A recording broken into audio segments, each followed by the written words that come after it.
C'est un sujet qu'on a rarement l'occasion d'aborder. C'est juste avant l'incarnation. Qu'est-ce qui se passe, en somme? Il y a des préparatifs.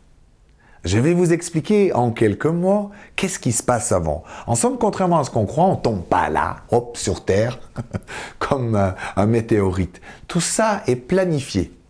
Juste avant, mais bien sûr la notion de temps n'existe pas, vous êtes dans ce qu'on appelle l'astral supérieur, c'est des sphères célestes, où vous allez être avec vos guides. Vous allez être peut-être aussi avec tous les gens que vous allez rencontrer dans le futur, hein, dans ce futur, dans la vie que vous allez avoir. Et ça, c'est extraordinaire parce que c'est comme une grande assemblée là-haut. Et vous verrez que là-haut, il y a, dans ces sphères toutes proches de la Terre, un paysage presque comme ici, mais parfait.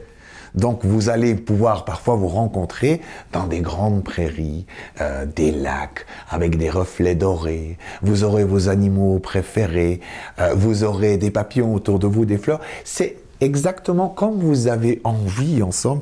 Là-haut, vous avez un monde qui est déjà créé à tout votre, à tous vos bonheurs. Donc vous êtes là réunis avec vos guides, plusieurs de vos guides, des gens de votre famille, par exemple, si vous aurez un frère dans 3 ou 4 ans, vous allez discuter aussi avec lui. On va planifier ensemble et on va regarder, hein, à travers les sphères, on va voir cette planète Terre. Vous vous dites, oh, je vais devoir m'incarner en Suisse parce que j'ai besoin quand même d'un peu de sécurité. Ah, j'ai besoin de tel et tel parent. Donc, au fur et à mesure, vous allez non seulement choisir, mais créer cette réalité-là pour vous incarner. Et avec les conseils toujours très avisés de votre guide ou de vos guides spirituels. Donc, c'est toute une équipe qui est là avec vous pour choisir. Et vous allez aussi choisir peu à peu les jalons, hein. Tout n'est pas prédestiné, contrairement à ce qu'on croit. Tout n'est pas figé, jamais.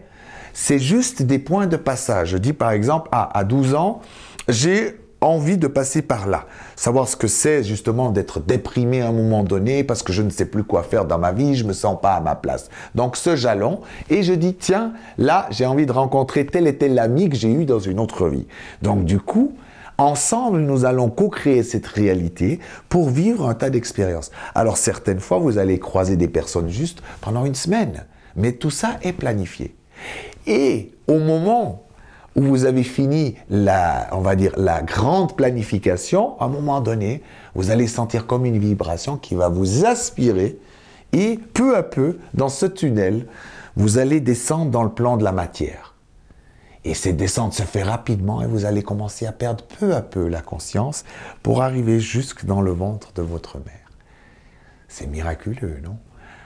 Et bien sûr, après, quand vous êtes sur Terre, contrairement à ce qu'on croit, n'oubliez pas, hein, dans l'autre plan, nous sommes toujours conscients de ce qui se passe. Donc du coup, les choses vont se créer au fur et à mesure. Mais elles ne sont pas fixes, puisque bien sûr, si je vais à gauche au lieu d'aller à droite, tout l'univers se met en branle, y compris les guides et tout ça, pour recréer un nouveau chemin. Donc du coup, c'est infini les possibilités. Donc l'idée d'une prédestinée bien droite, remplie, où il n'y a aucun hasard, enfin, il n'y a pas de hasard, mais disons, où il n'y a pas de ligne droite, où on ne peut pas dévier. En somme, on est plutôt comme sur un bateau, peu à peu. Je navigue, j'apprends à naviguer, et au fur et à mesure, on va compléter, dire tiens, j'ai pas pu voir cette personne cette semaine, j'étais trop dans un état, on va dire, un peu triste, donc j'ai pas pu rencontrer cette personne. Ainsi, on va un peu comploter, créer, pour arriver à rencontrer cette personne.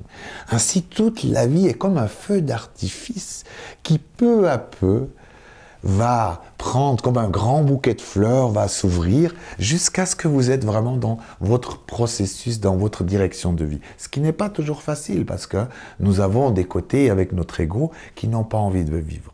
Mais une fois que vous êtes incarné, ce n'est pas fini. D'accord?